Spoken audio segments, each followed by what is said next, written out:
Okay, how y'all doing out there today? I've got the Beeman Silver Kodiak back out with the Mantis 4x12x40 AO scope and a set of Sports Match one piece bases.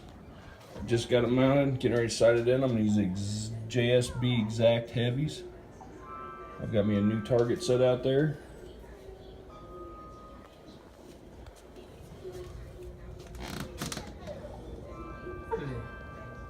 Oh, there it is.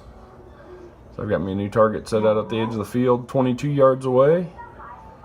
We're going to get this scope sighted in and let you know how it does.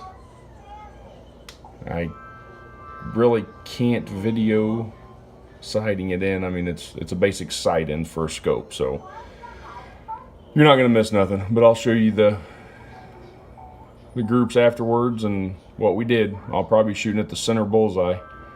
So, see you in a minute. Alright, how y'all doing out there? This is what we got going on today. I've got the Mantis scope mounted and sighted in with a 177 caliber barrel. So what I'm going to do is I'm going to verify 0. Then I'm going to switch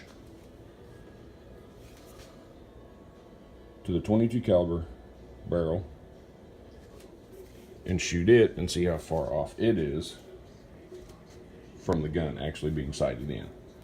Not going to adjust the scope. I'm just going to shoot, verify 0, switch barrels, shoot that with the Crossman Premiers, and then I'm going to go back to the 177 caliber barrel and shoot it and see if it changes zeros by switching it in and out, because this is a switch barrel rifle and this is the whole idea of switch barrel rifle, being able to maintain 0, switching back and forth and still have an accurate gun. I've got this scope sighted in. I'm going to verify 0, switch them, shoot 22 caliber, and then switch back and shoot again, see where we're at. So first let's walk out here and I'll show you that I do have it sighted in, and then I will verify 0.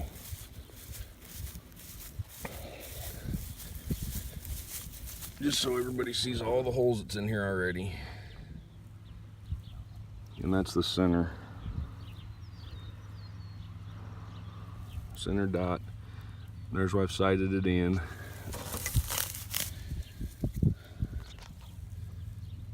So you can see that. So I'll probably pick one of the other center ones and verify, and then switch barrels, shoot the other center one with a 22, see how off it is, and then go back with a 17 and shoot the other one. So I'll let you know as I video it and see what's, to keep you in the loop on what's going on. Okay, so I'm gonna verify 0 and then get back with you. Okay, so I just re-verified my 0. Let's walk out here and see where I'm hitting.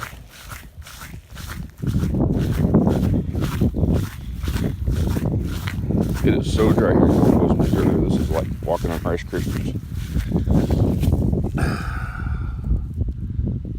Not real good, but that's the group I shot on the right-hand middle target. So now I'm going to put the 22 caliber barrel in and I'm going to shoot that dot.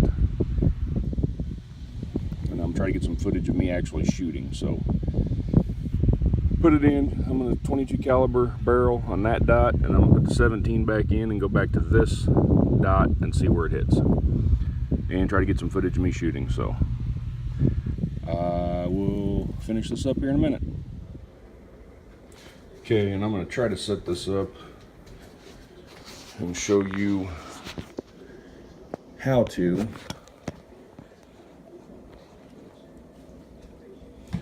change the barrel out. I don't know if you can see that very good or not. But for those of you that are wondering, there's a set screw right here. Just loosen it. You don't have to take it all the way out.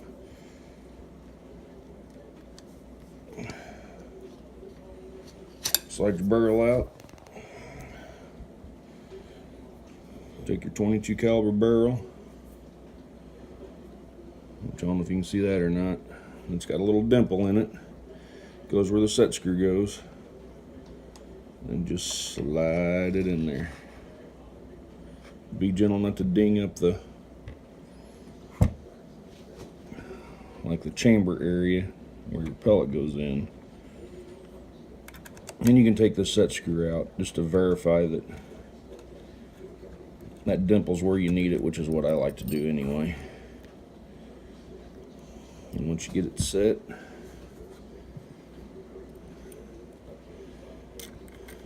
do not cross thread this. Screw it back in. You don't have to over tighten it, but snug it down good. Voila. And you've also got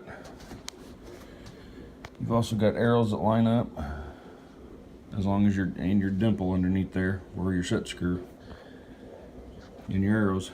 And that's the 22 caliber, and we're going to shoot it now and see what it does. Okay, so I just shot the 22 barrel and switched back to the 17 caliber barrel, 177. And that is a 10-shot group with the 22 caliber barrel.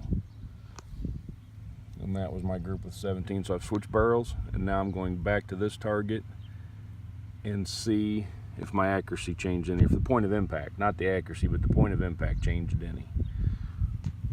So that's 22,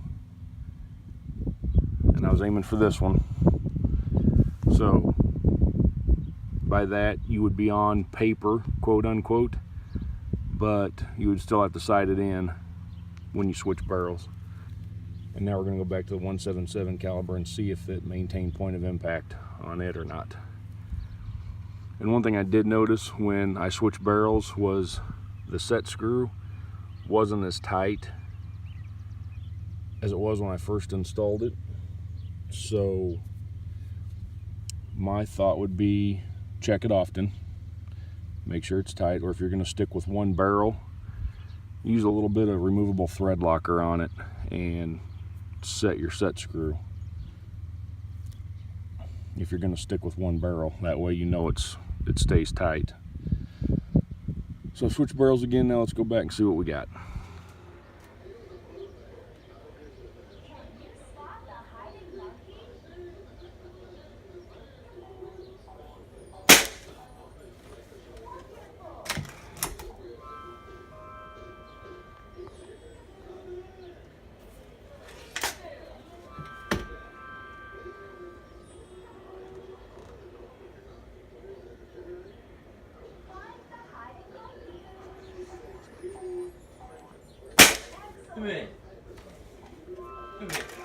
So I know it's not off sandbags, but I am pretty stable, and I'm not holding the gun tight, as you can see on my fingers. It's just resting. And I've got my right elbow on the table, so it's solid.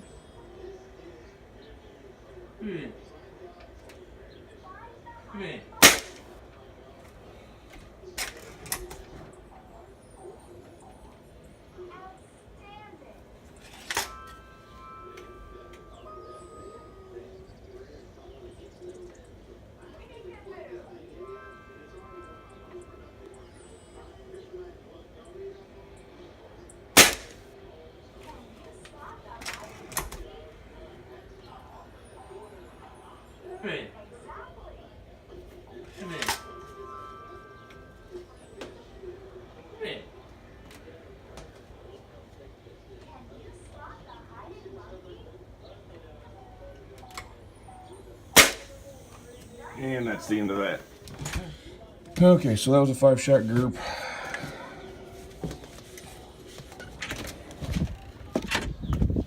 Let's go ahead and take a look and see what it did now. I can tell you right now, when I said that barrel was loose, when I switched it, it was loose. The set screw was loose, which affected the accuracy, because those 5 shots right there are my last 5 shots. After I switched the barrel out and tightened the set screw back up. that's when I verified. That's 22 cal shooting at that dot after I switch barrels, and then that's switch barrels back. So I'm thinking if that set screw would have been tight, it would have been a better grip, and it would have held point of impact, point of aim. But when you switch barrels, you're definitely going to have to sight it in to the new barrel if you switch back and forth. So I think, like I said, if you're going to stick with one barrel, make sure your set screw's tight, or put a little dab of removable Loctite on there and keep it set. If not, you're going to have to be resighting in every time you switch barrels, but you're on paper anyway, so you're not guessing where it's at. So my thoughts on the Beeman is, for what it is, it's a good gun. It's a good backyard blinker. It would be good for, if you found the right ammo it liked, it would be good for small game, birds, rabbits, squirrels, which I think this will probably be going with me this year in a bow stand to shoot squirrels with while I'm bow hunting for deer, because it's quiet, it's powerful, and I'm all up for trying something new, so I might try it and see if it works or not. See if I can bag a few squirrels and shoot a deer in the same morning out of the same stand. So that's all for now, and I will see you in the next one. Thanks for watching. Like, comment, and subscribe.